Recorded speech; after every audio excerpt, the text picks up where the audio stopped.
ఎటువంటి సర్జరీ లేకుండా sciatica, spondylitis, frozen shoulder కి కేవలం 45 నిమిషాలలో నొప్పి లేని అత్యాధునిక చికిత్స ప్రాణ పెయిన్ క్లినిక్.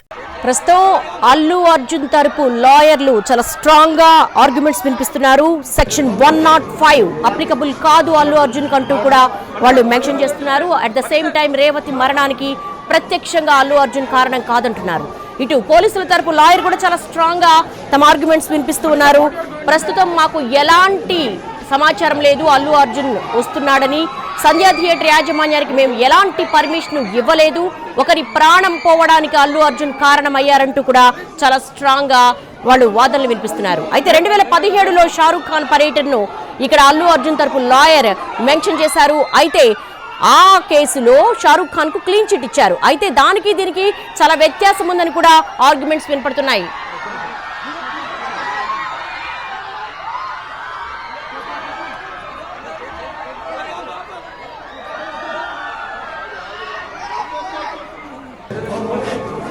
ఈ కేసులో పెట్టిన సెక్షన్లు అల్లు అర్జున్ కు అప్లికబుల్ కాదంటూ చాలా స్ట్రాంగ్ గా సెక్షన్ 105 గ్రౌండ్స్ మీద ఆర్గ్యుమెంట్స్ వినిపిస్తున్నారు అల్లు అర్జున్ తరపు లాయర్లు.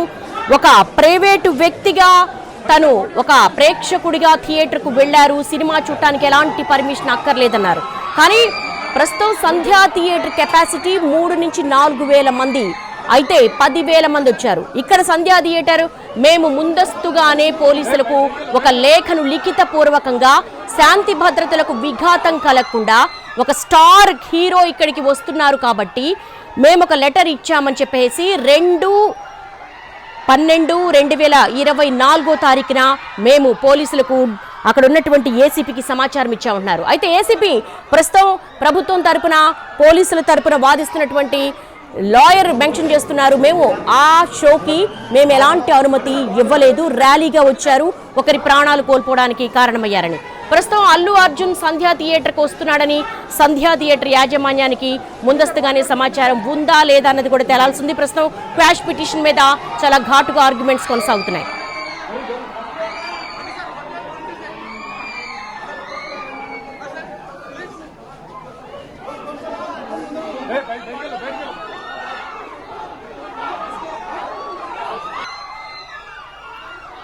అల్లు అర్జున్ క్వాష్ పిటిషన్ పై హైకోర్టులో వాదనలు కొనసాగుతూ ఉన్నాయి. దీనికి సంబంధించి క్రైమ్ ఇన్పుట్ ఎడిటర్ రమేష్ అడిగి మరిన్ని వివరాలు తెలుసుకుందాం. రమేష్, ఇరు వర్గాల వాదనలు ఎలా ఉన్నాయి, ఎవరి వాదన స్ట్రాంగ్ గా వినిపిస్తున్నారు? కొనసాగుతున్నాయి. ఇటు అల్లు అర్జున్ తరపున న్యాయవాదితో పాటు అటు పోలీసుల తరపున న్యాయవాది ఇద్దరు కూడా ఇరుపక్షంలో తీవ్ర స్థాయిలో వాదనలు తాము వినిపిస్తున్నారు. అయితే ఈ అరెస్టే పూర్తిగా అక్రమం. ఎందుకంటే ముందస్తు నోటీసులు ఇవ్వకుండా, ముందస్తు సమాచారం ఇవ్వకుండా, ముందస్తు నోటీసు తప్పనిసరిగా ఇచ్చిన తర్వాత దానిపైన విచారణ జరిపిన తర్వాత ఆ విచారణలో సాటిస్ఫై కాకపోతే అప్పుడు అరెస్ట్ చేయాల్సి ఉంటది. కానీ ఎలాంటి ముందస్తు నోటీసులు ఇవ్వకుండా ఏకపక్షంగా పోలీసులు వచ్చి అరెస్ట్ చేసి తీసుకొని వచ్చారు. ఈ అరెస్టు రిమాండ్ పూర్తిగా అక్రమం. దీన్ని వెంటనే కొట్టివేయాలి, అరెస్టు తీసుకోవద్దు, రిమాండ్ రిజెక్ట్ చేయాలని చెప్పి కూడా అటు అల్లు అర్జున్ తరపున న్యాయవాదులు వాదిస్తున్నారు. అయితే ఇటు పోలీసు తరపున న్యాయవాదులు మాత్రం పూర్తిగా అక్కడ జరిగిన సంఘటనలో పూర్తిగా అల్లు అర్జున్ పాత్ర ఉంది. అల్లు అర్జున్ అక్కడ రావడం వల్లే అక్కడ తొక్కిసలతో జరిగింది. దాంట్లో రేవతినే ఒక మహిళ చనిపోయింది, మరొక బాబు గాయాలైనాయి. అయితే ఇక్కడ సంబంధించి అక్కడ సంధ్యా థియేటర్ యాజమాన్యం పూర్తిగా నిర్లక్ష్యంగా వహించింది.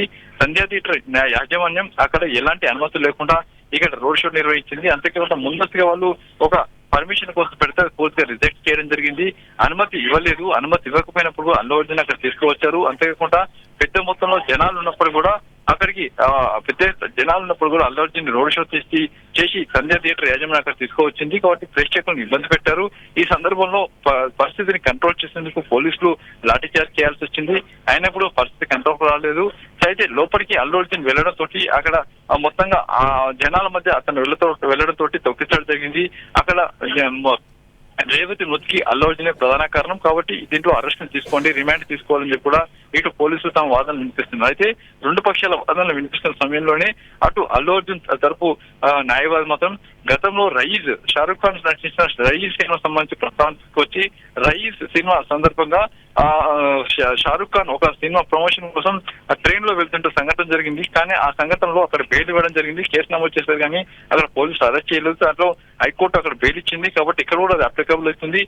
దాన్ని తీసుకొని మీరు బెయిల్ రిజెక్ట్ చేయాలని చెప్పి కూడా అటు ఆర్గ్యుమెంట్ వినిపిస్తున్నారు. ప్రస్తుతానికైతే కోర్టులో కొనసాగుతున్నాయి. మరోవైపు అల్లు అరవింద్ కావచ్చు, మిగతా సినీ ప్రజలు కావచ్చు, అందరూ ప్రస్తుతానికి ఇక్కడే ఉన్నారు. వాళ్ళు ఇంకా కొనసాగుతూనే ఉంది. ఈ వాదనలు ఇంకా మరికొంతసేపు కొనసాగే అవకాశం అయితే కనబడుతుంది. రమేష్, ఎలా చూడాలి ఓవరాల్ గా ఈ ఎపిసోడ్ చూసుకుంటే? ఒకవేళ సంధ్యా థియేటర్ లెటర్ పెట్టినా పర్మిషన్ ఇవ్వలేదని ఇటు పోలీసుల తరపు లాయర్ ఆర్గ్యుమెంట్స్ వినిపిస్తున్నారు. కానీ ఒక లా అండ్ ఆర్డర్ సమస్య వస్తున్నప్పుడు, ఒక స్టార్ హీరో అక్కడికి వస్తారని తెలిసినప్పుడు కొద్ది మంది పోలీసులను పెట్టి తమాషా చూడటం కరెక్టేనా? అది ఇంటెలిజెన్స్ వైఫల్యం కదా? ఇక్కడ ఒకవేళ తప్పనిసరిగా ఇక్కడ చూసినట్లయితే అల్లు అర్జున్ వస్తున్నాడని చెప్పి సమాచారం ఉంది. అయితే పోలీసులు మాత్రం అనుమతి ఇవ్వలేదు. అల్లు అర్జున్ రాకుండా చేయండి, అల్లు అర్జున్ కు సమాచారం ఇవ్వండి, ఎలాంటి అనుమతి ఇవ్వద్దు అని చెప్పి కూడా అటు పోలీసులు చెప్పడం జరిగింది. అయితే ఇది కాకుండా అటు యాజమాన్యం మాత్రం అక్కడికి రావడం జరిగింది. యాజమాన్యం అల్లు అర్జున్ అక్కడ తీసుకురావడం జరిగింది. ఈ సందర్భంగా అక్కడ కొంత ఉధృత వాతావరణం నెలకొంది. అయితే ఈ నేపథ్యంలో చూసినట్లయితే అక్కడ జరిగిన తొక్కిసలాట, అంత పెద్ద జనాలు వచ్చినప్పటికీ 4 ప్లటూన్ల మొత్తంగా బలగాల్ని అక్కడ పోలీసులు తెచ్చివేసి పరిస్థితిని ఎప్పటికప్పుడు అదుపులోకి తీసుకొచ్చే ప్రయత్నం చేశారు. అయితే దీన్ని కంట్రోల్ చేసేందుకు పోలీసులు ఒక దశలో లాఠీచార్జ్ చేశారు. అయినప్పుడు కూడా లోపటిగా ప్రేక్షకులు లోపలికి వెళ్ళిన తర్వాత థియేటర్ లోపల సఫకేషన్ అంటే ఊపిరాడక తర్వాత తొక్కిసలాట, ఈ మధ్యలో జరిగిన తొక్కిసలాటలో ఆ రేవతి చనిపోగా గాయాలు కావడం జరిగింది.